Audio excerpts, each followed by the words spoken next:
came. Nobody came. And everybody lost every cent they had. Because most of those structures were then destroyed, physically destroyed as well.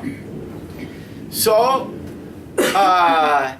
but, you know, it was such a positive thing, There was a peace process, okay, there were a lot of ways in which they weren't happy with the peace process, but there was a peace process. Things had improved. Things were changing. You know, Arafat had come back. There had been the establishment of the Palestinian Authority. Things were not in the right way always. There's a lot of tension, but it was happening. And that was when John Paul came. So when they saw that, you know, the Israelis very ably, you know, were able to use the image of the Pope's visit more or less as a blessing upon the status quo, a blessing upon, you know, what was going on there. They were really afraid that this visit would be used the same way. Because the Israelis are much more able than they are in telling the story. I don't know how to say it, you know, putting out the image. So I'd say, you know, now that we are suffering after 6 years of the Intifada and everything's destroyed and everything like that. And by the way, at that time, Nablus was also a city under siege. You couldn't get in, you couldn't get out without going through, I mean, the entire city was under siege.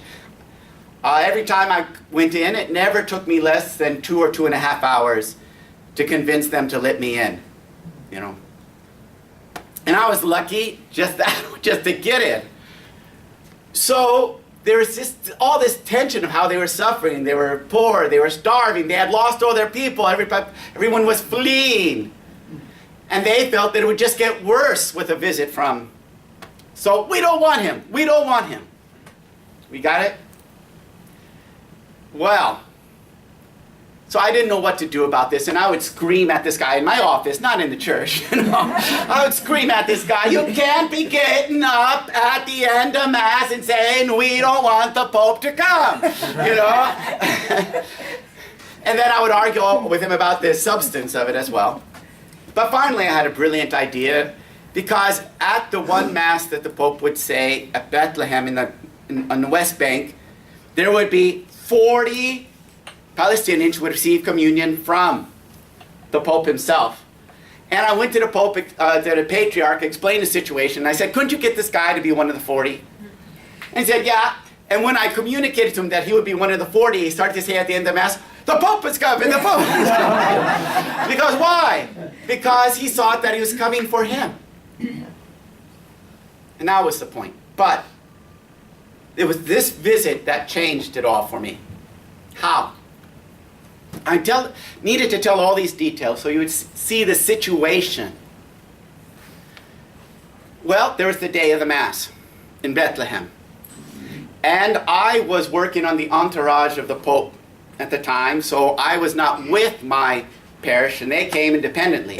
By the way, we had 250 parishioners, because there were 600 Christians, but about 250 of those were Catholics. 2 full buses came from the parish, to that Mass, from 250 parishioners, so that was big. Anyway, they came, but I was up on the altar and stuff like that. But after communion, when everybody was meditating and stuff like that, I sort of got up on my toes and trying to see if I could see where my parishioners were. And I was really struck by the atmosphere that I saw there. I said, something is different. What I meant by different is that there was an atmosphere, there's a climate there that I had not seen something like that in a long time. And there was a storm in my heart saying, what's going on? Why, you know, there's this smile from, what's going on here? And I realized that there was an atmosphere there that I hadn't ever seen in the Holy Land. And what was in that atmosphere that was palpable? It was joy. Now, I'd seen plenty of moments of enthusiasm, you know, celebration, weddings, and, you know, graduations and stuff like that. But joy? No. No. Not joy. And here's where everything changes, okay? What is joy? Joy is the response of the human heart to what the human heart perceives as an authentic promise of life. A credible promise of life. And because this is what joy is, joy can be and flourish with sadness, for example. You can be deeply, horribly sad and joyful at the same time because of the promise, which is not yet fulfilled, but you believe it and it gives you joy. But it's, I remember when my best friend, a woman who made a huge difference in my vocation, she died recently in Milan. She's a big person in my life. And she died such a holy and heroic death.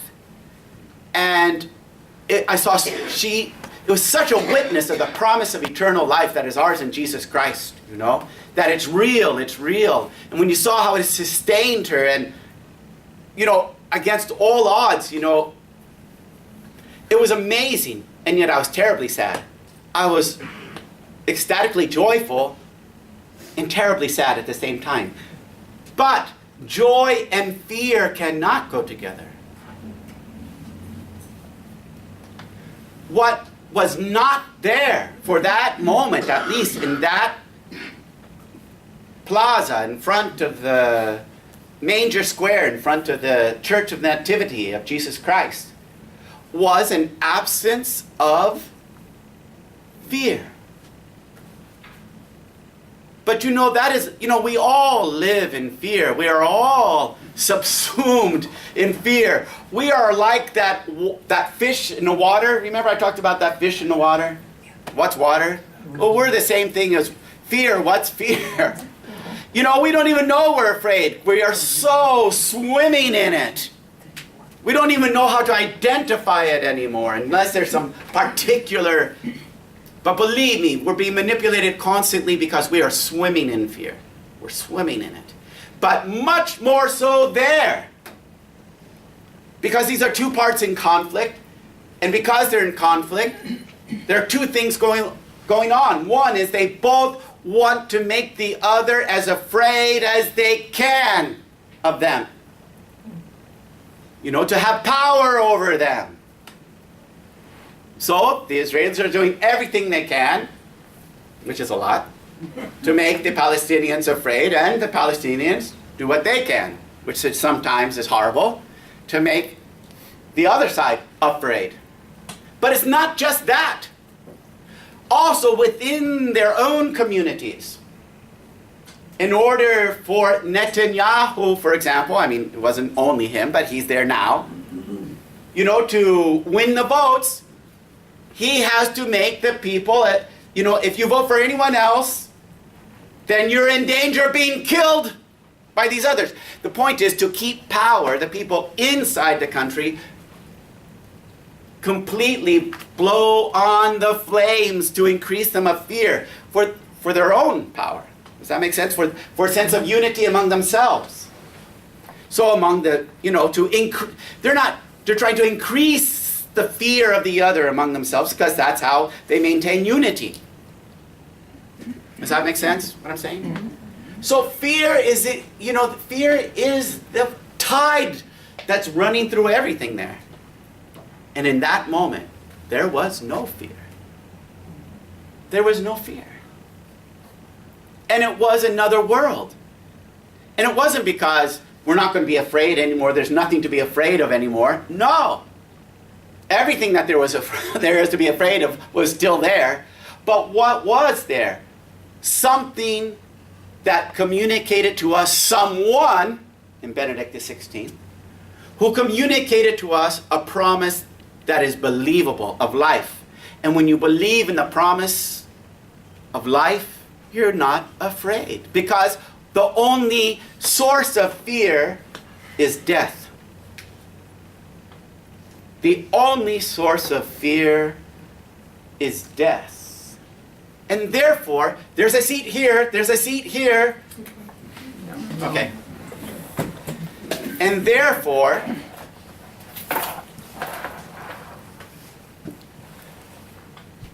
there was freedom. There was joy. There was humanity. Because this is the way it works. St. Paul says 3 things remain: faith, hope, and love. What is faith? Faith is the recognition of someone to whom we can entrust our lives. That's faith. The recognition of the presence of someone to whom we can entrust our lives.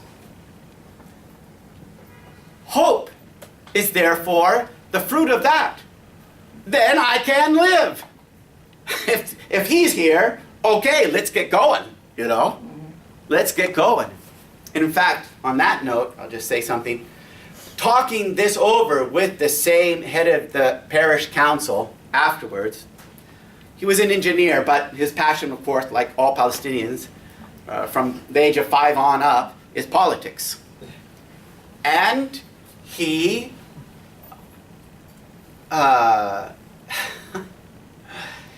but he said to me in that moment, you know, I'm so frustrated on all that we just can't get ahead. We can't do, we can't make happen, right? We can't seem to get it going.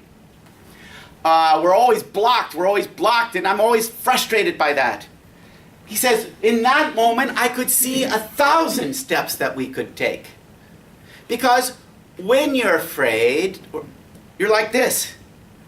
When you have joy, you can't keep your head down. Your head just comes up, just like that. I don't know, it's like, you know, when the doctor hits your knee, and you like that, you know. You got joy and your head comes up. You know, and you see where you didn't see before. You see the possible that you didn't see that possible before. Maybe not all the way to where you're going, all right, but the next step, yeah. You'll know something about that.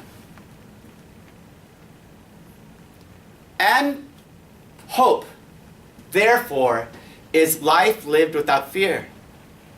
And what are we most afraid of? We're afraid of the other.